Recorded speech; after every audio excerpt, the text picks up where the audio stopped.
The following program may contain mature subject matter and coarse language. Viewer discretion is advised.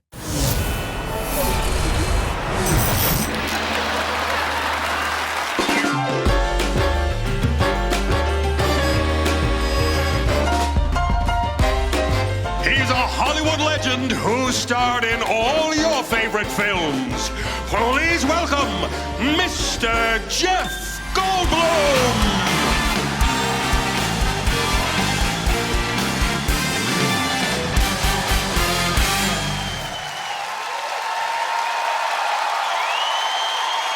Thank you so much. Oh my gosh.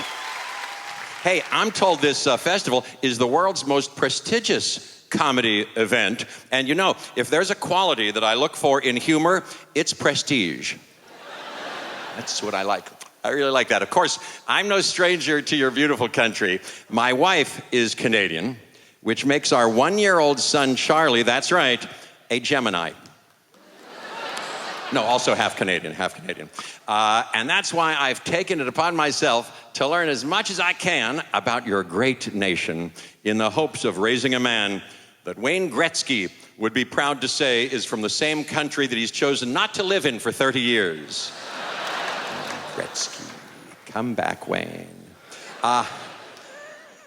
In fact, hey, listen to this. I've compiled all of my observations into a little notebook that I'm just going to get here on the piano, and I hope you don't mind if I share some of the insights that I've gleaned so far, because I'm going to do it anyway. So here is this little notebook that I wrote to Charlie. Listen to this. Dear Charlie, congratulations on being a half Canadian, or as your people call it, a whole Michael J. Fox. He's little, not a big person. It's like Tom Cruise, very, very short. I'm sure that you have many questions about your home and native land, so I hope that you're going to find my observations helpful. Okay, first off, the prairies. Ooh, the prairies are a beautiful, seemingly endless expanse of flat wheat fields that run from Manitoba to Alberta.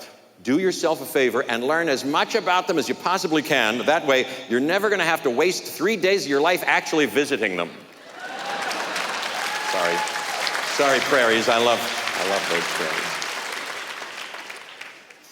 prairies. Very good. Oh, I know. Hockey.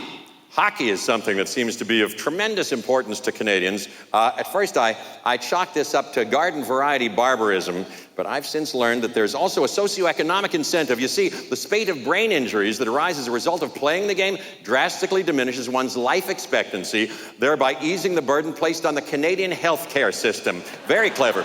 Very, very good. Also, and this is very important, you're gonna want to learn how to speak French. It's one of Canada's 2 official languages, the other being English, which, growing up in the US, you're going to learn to speak some vague approximation of.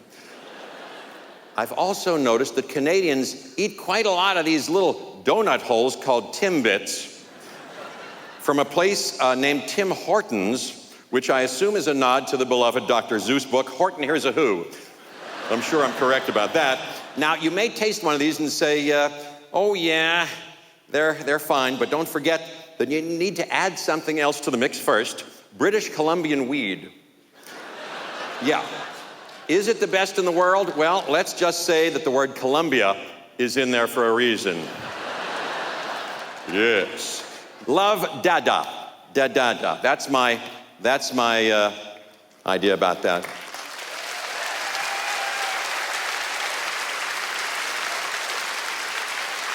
For young Charlie, I'm what's colloquially referred to as an older dad. I'm hardly alone in this. Mick Jagger is 72 and expecting his first child to be at the hospital for the birth of his 24th child. Wow. Spreads it around. My point is, it's never too late for all you baby boomers out there to start a new family. It's never too late. Remember that lyric, because I think it's the perfect title for a little ditty. If you don't mind, I'm going to sit. They all laughed when I sat down to play the piano. All right. Thank you very much. Listen to this. It's never too late to do the things that you want to do. You can climb Mount Everest at age 90. All you need's a wheelbarrow and somebody to carry you. You can be a new dad in your 60s. Look at me. Just find yourself a 30-year-old willing to get hitched. And for that, all you gotta be is tall, handsome, famous, and rich. Oh, it's a piece of cake. Anybody can do it. Listen here. It's never too late to be an Olympic gold medalist. You don't have to settle or come up short. Just fatally poison all your competition or get shuffleboard made into a demonstration sport. It's never too late to reach out for that ring made of brass. It's never too late, so get up off your flat, wrinkly ass. It's never too late. You can be or do, achieve or screw. Whatever you want to, I promise you. It's never too late, oh yeah, baby, for more school and getting your PhD.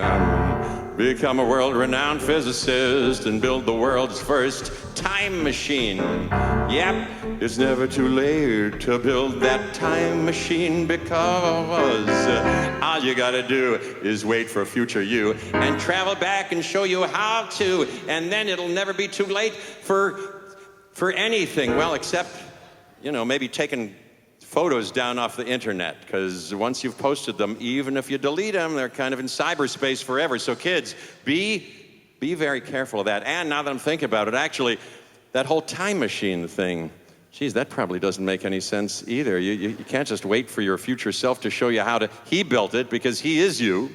And at some point, you would have had to have built it before you can go back and show yourself how. So, I don't know, I should probably go back and change this whole song, but hey, it's too late. Ooh, form is fleeting. Honor nature.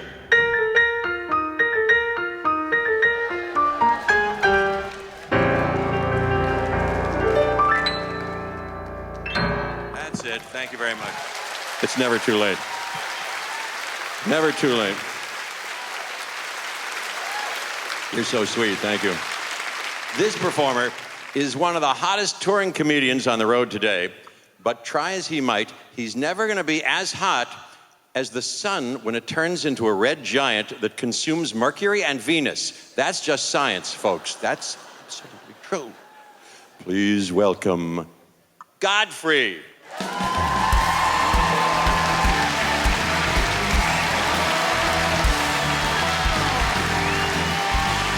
Montreal! How are you doing, Montreal? I love this city. It's so amazing. Festival after festival, after festival after festival, and then a lot of churches.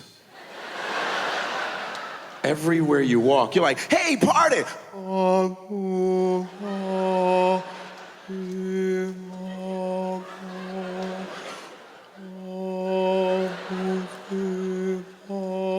I went 12 years, I was in Catholic church, all right?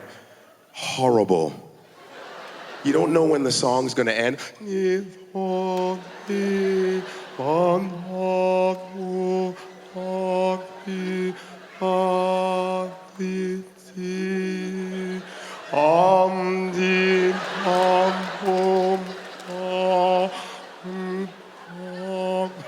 Amen.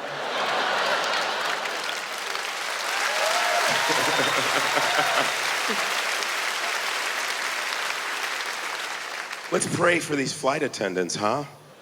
Speaking of that, these flight attendants are so grumpy. So grumpy. Have you seen them? You get on a flight, good morning. I don't know, what is the interview like for flight attendants nowadays? Would you like to work for our airline?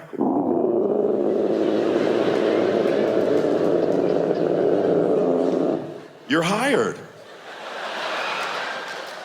See, travelers know what I'm talking about. If you travel, you know what I'm talking about. You ever ask for the whole can?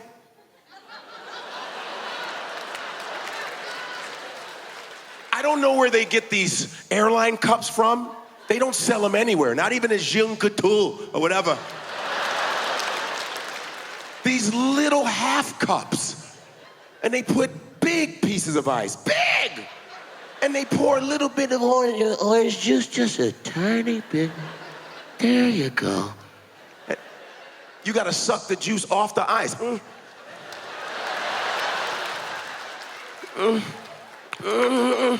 Just melt some more. Then you're like, excuse me, can I have the whole can?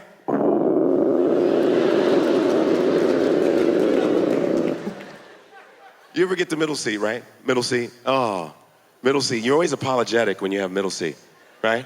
You always do the face. You ever do the middle seat face? You're like, hey, I'm in the middle. I'm gonna start being confident with middle seat. I'm gonna be like, all right. I can't wait to sit between you lovely people. You got really nice breasts. Can't wait to fall asleep on those. I'm getting those toilets put in my house. Cause listen, I live in Manhattan. I got those toilets that waste water. When I do what I do, I don't need to see what I did. I got one of those toilets that go, look what you did, holy crap.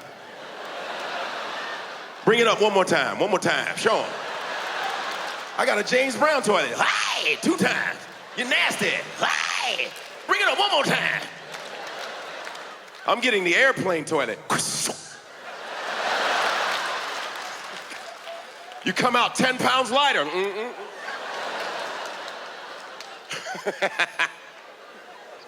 I don't listen to safety procedures either. I don't listen to it. It's bogus. I think, listen, first of all, I think that vest doesn't work. It's bogus. First of all, technology should be better. You know, where we press a button, and that's it. We're ready to go. Ready to go. No, put it on. You gotta click. All right, I don't know what this is. Feel like I'm milking myself. And this is what bugs me. Are you serious? I gotta scream and blow at the same time. I don't have enough air.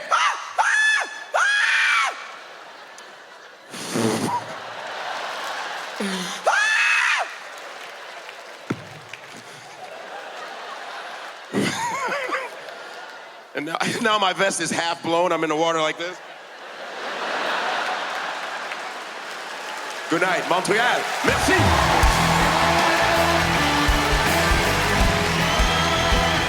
This comedian combines the first name of Russell Crowe with the last name of Ron Howard, which is the exact plot of the only screenplay that I've ever written. True or false? False, you were right. The first guy said it. Please welcome Russell Howard. Russell Howard.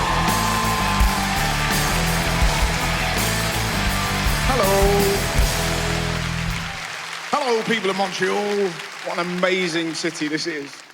I had something so brilliant happen to me today. I was in an elevator and 2 women started laughing.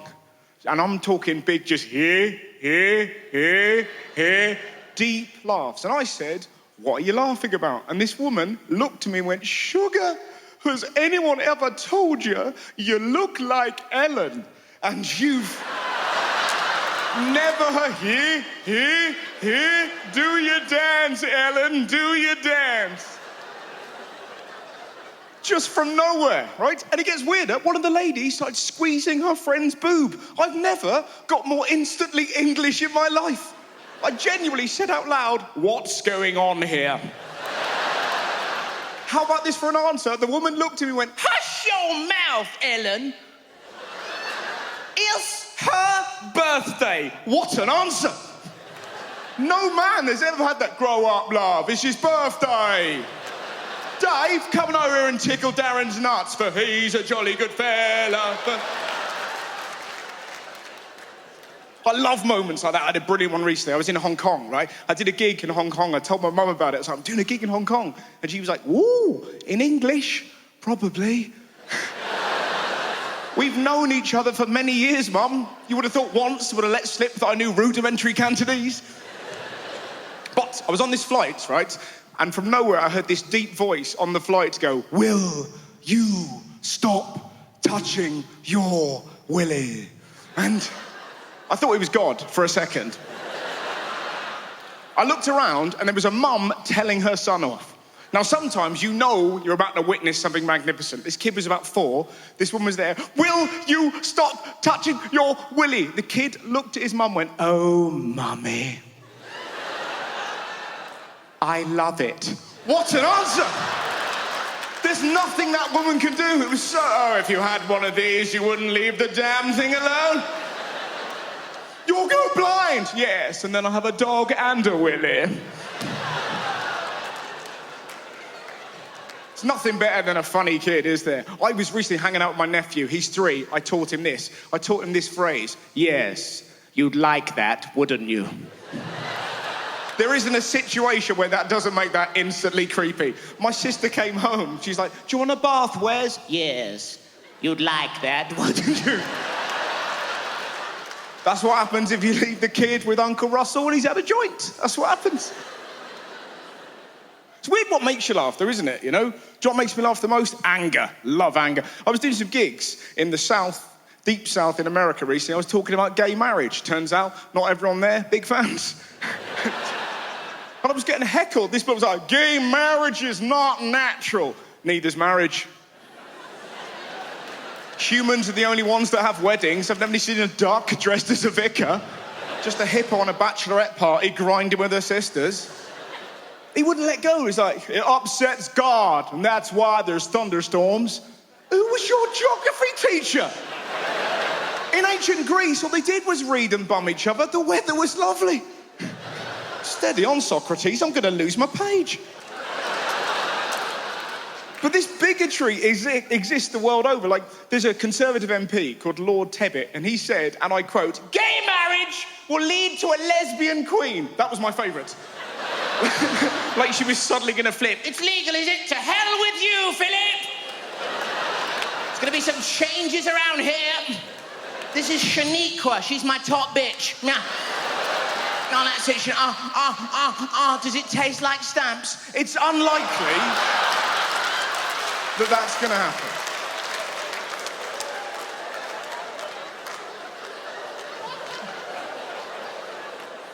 But there's a lot of thick people in England, you know? A lot of idiots. Do you know, this is genuinely true. A couple of months ago, in England, in our biggest supermarket, Tesco, we no longer sell curved croissants. We only sell straight ones because enough people wrote to Tesco complaining that they couldn't put jam on curved croissants. That is a thing. British people, we've been defeated by bendy bread. That happened. It's off the scale of just, "Dear Tesco, not being funny, but I was going like that, and suddenly there was jam on the table, so..." Like, how can you help? Tony, it's happening again! It's happening again! How would you eat a banana if you're that... Where's it going? Where's it going? Where's the yellow gone? Where's the yellow gone?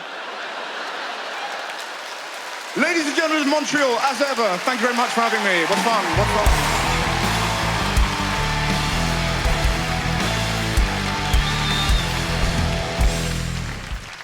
This comedian has performed at clubs, colleges, and corporate events all across Canada. Still, I'll bet he can't name the last time that he heard a dolphin orgasm. For me, it was July 9th, 1995. Man, what a day that was. Please welcome Patrick Haye.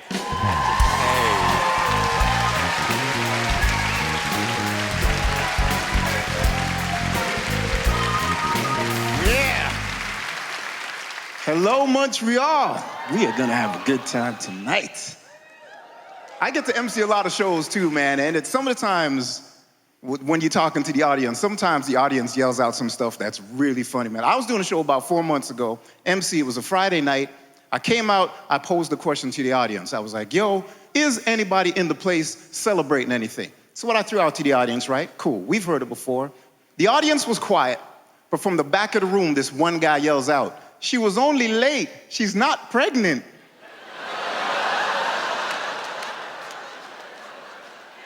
Like, isn't that inside voice? You just shot that out? Everybody looking back at him. But when you think about it, though, that is an awesome celebration, though. A period party? That's a good one right there. Would have never thought to have that one. I got some crazy introductions here. I got to tell you guys about the funniest introduction I ever got, man. I was in Wallaceburg, Ontario. Yeah, where all the brothers hang out. I was in Wallaceburg, Ontario, man. I was there. I was with two other comedians, two white guys, really cool white guys. Now, I have to mention that they're white guys because of this experience. Because we go in, the event coordinator, she steps up, she introduces herself. Lovely lady. She goes, okay, I'm supposed to say a couple things about the show tonight, and then I'm supposed to introduce the MC. Which one of you guys is the MC? I said, I'm the MC. All you have to do is introduce me. I'll take it from there. Cool. She pauses for a second. She looks at me. She goes, well, they gonna love you.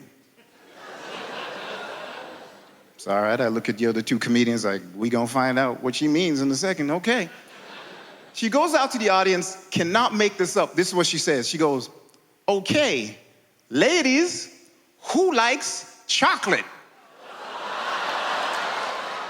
Well, here he is. That's all she said. She didn't say my name. She didn't even say there was a show. I look at the other two comedians. They're killing themselves laughing. I walk out. I'm like, should I start dancing or what just happened? And it was a mixed room. It was a room like this. There were men and women in the room. I'm sure there were at least two men in the room like, well, I like chocolate too. Like, what's her problem? Like, I get to travel a lot, which is good times, man. Travel a lot. If you get the chance to check out West Edmonton Mall, I was out in Edmonton a while ago. If you get the chance to check out that mall, check that mall out. It's actually really cool. Huge, huge mall. There's a water park in that mall. There's an amusement park in that mall. Weird fact about this mall, this is real. When I was out there at that time anyway, there was a gun range at West Edmonton Mall. That's real. They had a gun range at the mall. What the hell's wrong with you people? Why you put a gun range at the mall? But whatever. I was out there. I was on tour with two other comedians, two white guys. Now, again, I have to mention that they white guys because of this experience. Because we get set. We decide to check it out. We go in the gun range. They set us up. They give us the goggles. They give us the earphones. Now they start to break down all the instructions. It's like, okay, this is how you aim the gun. It's where you load it. It's where the safety is. He's breaking down all these instructions, right? He's telling them this, and he looks at me and goes, you got this, right?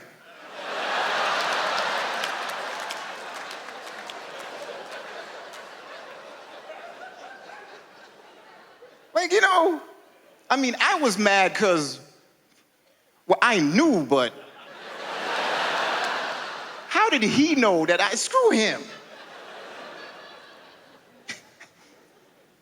I'm looking around the room, I'm seeing a lot of couples and stuff like that. Dating stuff's always funny. Girl, this question for the girl. Girls, how is it you got so good at hypothetical questions? Women, you guys are the masters of hypothetical questions, man. You love to do this to guys. You create this crazy scenario, and then you paint the guy into a corner and you force us to answer your crazy crap. How you get so good at that? I remember one time I was hanging out with this girl. This is the question she asked me. She goes, suppose I got into a car accident and half my face was ripped off. Would you stay with me?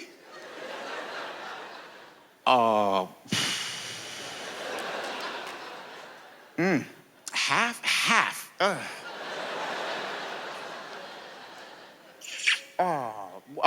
Which half of your face, baby? It doesn't even make sense. And hot seat. That's another thing you ladies like to do too, man. Hot seat. Love putting the guys in the hot seat. You know the answer is gonna be bad, and you ask the question anyway. I don't know why. I was hanging out with this girl today. I mean, we just at the bar having beer, wings, just hanging out. And she asked me this question. She was dead serious with it. She goes, why do guys like some girls that are just easy? She asked me that. Why do guys like some girls that are just easy? 'Cause they're easy. Wouldn't it be way more ridiculous if I was at a bar with one of my boys and be like, yo, man, you see that girl at the end of the bar? Yeah, man. Hope she complicated. Yo, you guys been great. My name is Patrick Haye. Have a great night. Peace. I know that most people see me as this, I don't know, erudite, sophisticated, Renaissance man. But what they're really seeing is just an image crafted by studios and their publicists. Frankly, I'm sick of it. The truth is, I'm just a basic bro who likes to do basic bro stuff. Seriously, case in point. When I get home at the end of a long, hard day, I'm not running down to the wine cellar in search of some Chateau Neuf de Pape. Like the rest of you, I prefer to kick off my shoes and relax with an ice-cold brewski. And just like any other regular guy, average Joe, my favorite beer is a crisp Bavarian Wiesenbier brewed by monks in the 14th century monastery that I visit on my annual pilgrimage to the Rupertigau whip competition, which, as everybody knows, marks the end of the winter season. You know, generic dude stuff. I like that beer. And while you might not know it to look at me, I actually spend most Saturdays down at the Home Depot nerding out on tools and fantasizing about the various types of lumber that I could use to finish my little pet project that I've got going in my garage. Oh, I know it's a little cliche, but I'm building a historically accurate reproduction of 12th century France's favorite siege weapon, the trebuchet. That'll keep those Egyptian sultans off my lawn. Wow. But I digress. Hollywood loves the sophisticate, so I play the part. Just remember that underneath all the affectations beats the heart of a true costard, whom you all, of course, remember as the fool from the underappreciated Shakespearean classic, Love's Labour's Lost. Just basic bro stuff. You get my point. Okay. Thank you very much. I'm an average guy. I'm just a dude. I'm just like you. This comedian stars as Bill the bartender on the hit CBC series Mr. D. But I'll tell you something. You put him against me in a hopscotch competition, and I'll show him a thing or two about a thing or two. Please welcome Darrin Rose. Darrin Rose.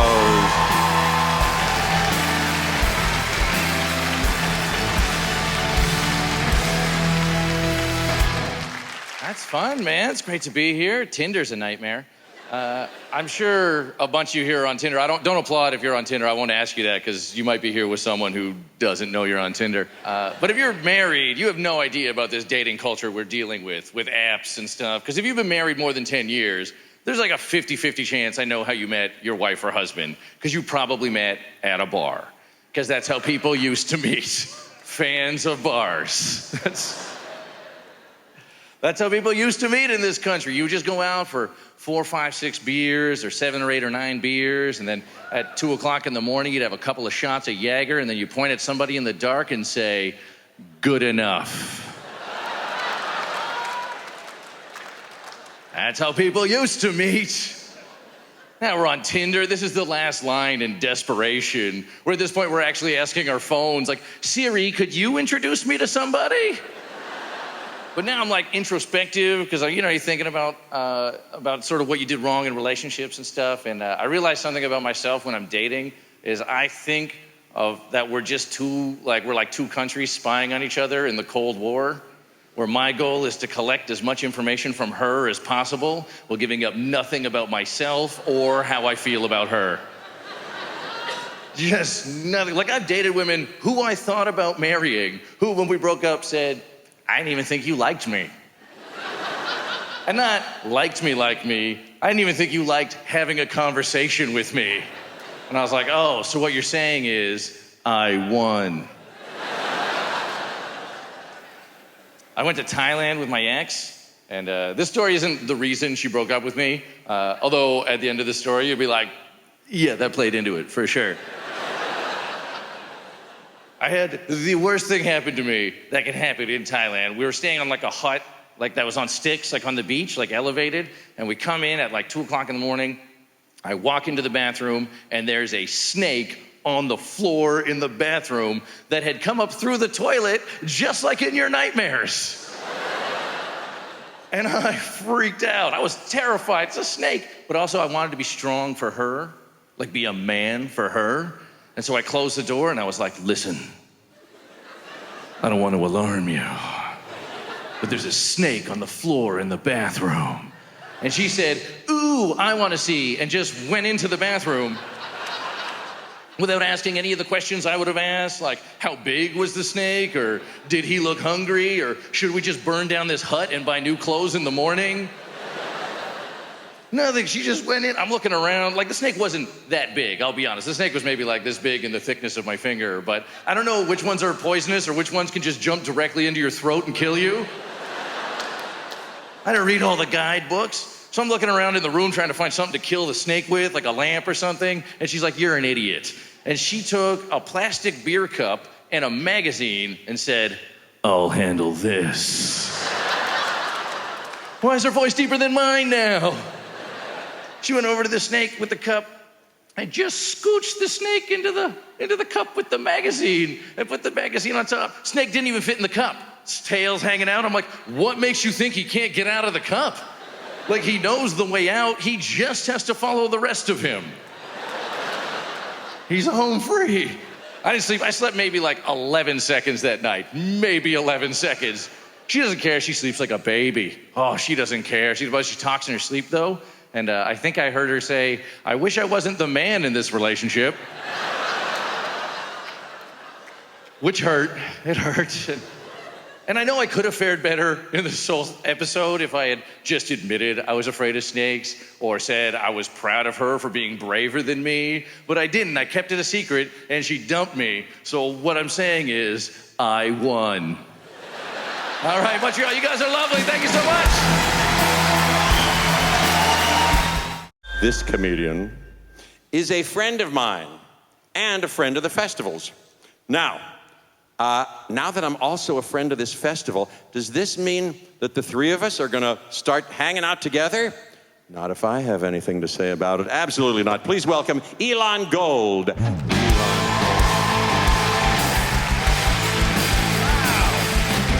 Yes! Hello, Montreal!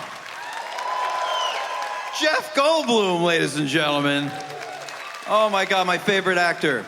He's my favorite. There's a reason Jeff Goldblum is an iconic movie star. That's because you could watch him do anything, and it's fascinating.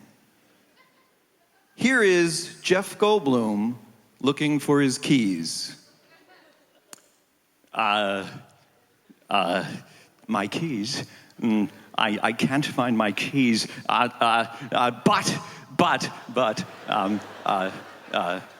Maybe if I retrace my steps. Yes. Oh, of course. Thank you, Montreal. Thank you. We had to do it. You have to do the Goldblum. This is exciting. What a show this is, huh? Is this exciting? It's exciting. It's exciting. By the way, we all do that. Whenever you repeat a phrase, your voice goes up, right? Everybody does this. We're always like, no way. No way! Get out of here. Get out of here. I guess it'd be weird if you went the other way, like, get out of here. Get out of here. Damn, he really means it. We better go. This dude's serious. But I came here tonight, Montreal, to tell you one thing. One thing. And that is, don't believe stereotypes. Thank you. Stereotypes are not true. Am I right, Jews in the cheap seats? Thank you. They're not true. Most of them are. I mean, there's some validity to a couple of them, you know? Like, it can't be a coincidence that equation has the word Asian in it. Right? That was done on purpose. I'm sorry. That's like jewelry has Jew in it, you know? Where are my people? Jews in the house? Jews in... Oh my goodness. Calm down. Don't get too excited. Love the Jews. Love my people. Love the Jews. Not my favorite people, though. My favorite people, black people. Black people in the house? All right. It's just you two? What is this, a Trump rally? What's happening here? Way too many white people up in this biatch. Black people, my favorite. And blacks and Jews are very similar. Yeah. We like to say that. They don't so much. But we have so much in common. Think about it. Think about it. Think about how much blacks and Jews have in common. We have a shared history of enslavement, right? Our common love of chicken. and our gigantic penises. I'm trying to start that one. Tell everybody. The other thing that blacks and Jews have in common is the name Leon. That's right. If you happen upon a Leon in your life, he is either going to be one of two types of people. It's either going to be, "Hi, this is Leon. I'll be doing your taxes." Or, "Yo, this is Leon. I'm about to do your taxes." Yeah, that Leon's an accountant too, you racist assholes. How dare you? How dare you? I gotta go. Thank you, Montreal. See you later. Have a good night, everybody. I love you. Thank you. Elon. I love you. Oh, baby. He's so sweet. Elon Gold. Wow, you're fantastic. Let me just tell you this story. I fell in love with Jeff Goldblum when I was like 15. I saw The Fly with my brother, and then I went to see it 5 more times. Really? Yeah, and I'll never forget his opening line in The Fly. I'll never forget. It was like, I'm working on something that'll change the world as we know it. And I was like, oh my God, who is this guy? And then, like, just to watch you transform, right? You just transform into, first it was, you were, I seem to be stricken by a disease with a purpose. And then it was full on Brundle. Have you ever heard of insect politics? Insects don't have politics. They're very brutal. That's very good. Thank you. That's so good. I'm a sucker. You're fantastic. I'm a sucker for impersonations. Elon Gold. Thank you. Hey, this performer used to co-host a nationally syndicated radio show with the beloved astrophysicist Neil deGrasse Tyson. But even they couldn't explain why all dogs' paws smell like Doritos. That's true, seriously. Next time you're around a dog, smell his paws. It's absolutely true. It's very, very weird. In any case, please welcome Lynn Koplitz. Lynn Koplitz.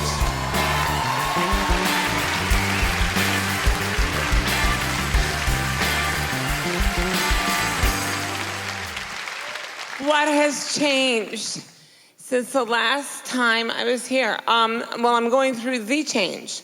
I'm actually going through menopause. So that's why I have this. And this heat, it's a little bit nicer here, but I just came from Manhattan where it is literally like walking around inside someone's mouth. It is the most horrible, and every day, let me see you. Just raise your little sweaty hand if you're going through menopause right now. Let me see you. How many times does it happen? At least once a week, where through sweat, you think to yourself, I might kill this person I'm talking to. There's an outside chance today's the day I murder. Listen, I know I'm gonna spend my last days in an institution. I'm not sure if it's gonna be a mental hospital or a prison, but either way, I'm gonna braid hair and do crafts, and I'm looking forward to it. Look, I'm just getting angry. Just something like this gentleman, just the look of you is kind of ticking me off. And I'm sorry, you're sweet. I used to wear these around my wrist for oral sex, and now it's just to keep me from killing somebody. It was so hot all the time. And I've gained weight from it. I accidentally put on about 30 pounds.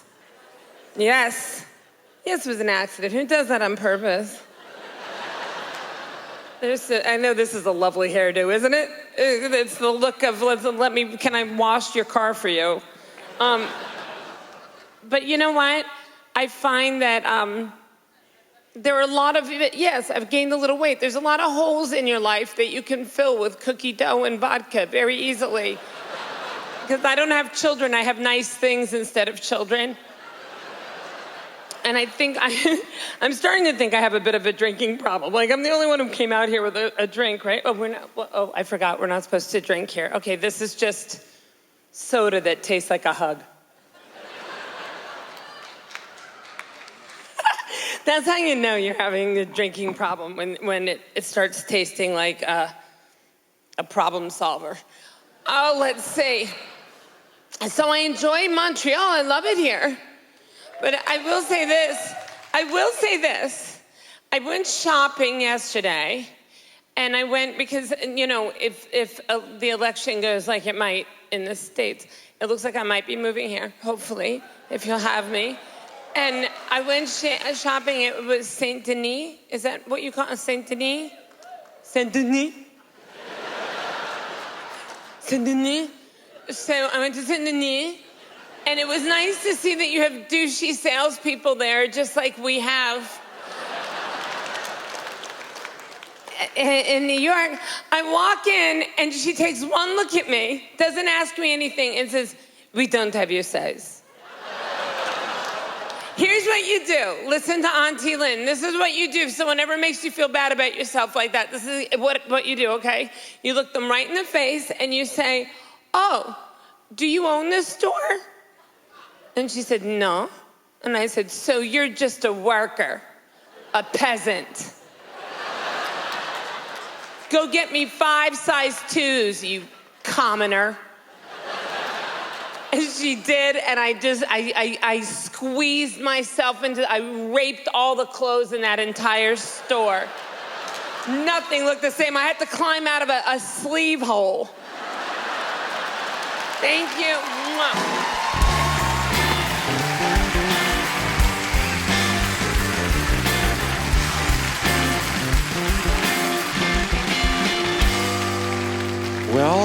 Well, guess what? Ladies and gentlemen, that's our show. That's our show. It's bittersweet for me, very bittersweet. I hope you've all enjoyed yourselves, because I have. This is the best time I ever had in my whole life. That's true. Because, listen to this, as Marlon Brando, not to drop names, once told me after one of his impromptu strip teases, "Jeff, you can never unsee this. Good night." Thank you all very, very much. Thank you all.